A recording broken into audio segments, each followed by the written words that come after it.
सतना मध्य प्रदेश से निखिल जी पूछते हैं, हमारे संविधान के आर्टिकल 30 के अंतर्गत सारे धर्म अपने धर्म की पढ़ाई करवा सकते हैं, किंतु हिंदू विद्यालयों में वेद पुराण नहीं पढ़ाए जा सकते।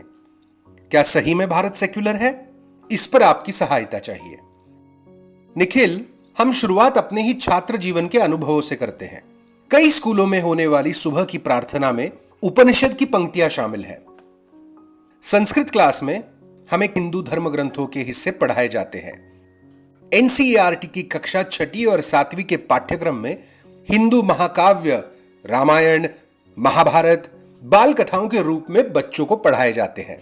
तो हम अपने ही व्यक्तिगत अनुभवों के आधार पर यह कह सकते हैं कि हिंदू धर्म ग्रंथ या वेद पुराण स्कूलों के पाठ्यक्रम में पढ़ाए जा सकते हैं और जाते भी हैं। हां, इतना अवश्य है कि अन्य सभी धार्मिक शिक्षाओं की तरह इनका पाठन किसी भी छात्र छात्रा के लिए अनिवार्य नहीं किया जा सकता।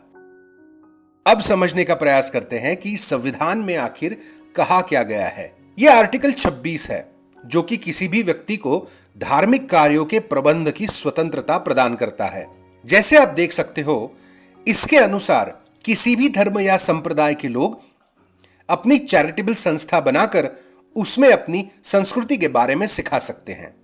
इसका मतलब है कि यदि कोई भी चाहे तो वो अपनी संस्था शुरू कर उसमें वेद पुराण आदि पढ़ा सकते हैं। आर्टिकल 28 बस इतना ही कहता है कि ऐसे किसी भी स्कूल में धार्मिक पढ़ाई ना हो जो पूरी तरह से सरकारी धन से संचालित हो। और आर्टिकल 30 जिसका जिक्र आपके सवाल में है, उसमें क्या लिखा है, जैसे आप स्वयं देख सकते हो, आर्टिकल 30 भाषा और धर्म पर आधारित अल्पसंख्यकों को अपने सांस्कृतिक संस्थानों के निर्माण का हक सुनिश्चित करता है। यह किसी भी तरह से देश के धार्मिक या भाषाई बहुसंख्यकों से कोई हक नहीं छीनता। तो निखिल, आपको पूछा गया सवाल सत्य पर आधारित नहीं था। आइए हम पंथ निरपेक्षता या सेक्युलरिज्म को थोड़ा और गहराई से समझते हैं। संविधान के निर्माताओं ने अंग्रेजों के खिलाफ एक लंबी लड़ाई लड़ी। इस संघर्ष के दौरान उन्होंने यह सीखा कि भारत सबसे मजबूत तब है जब सारे भारतवासी एकजुट होकर एक साथ खड़े रहते हैं। हम अपने आप को सबसे कमजोर तभी पाते हैं जब हम धर्म, भाषा, जाति या प्रांत के आधार पर स्वयं को बांट लेते हैं।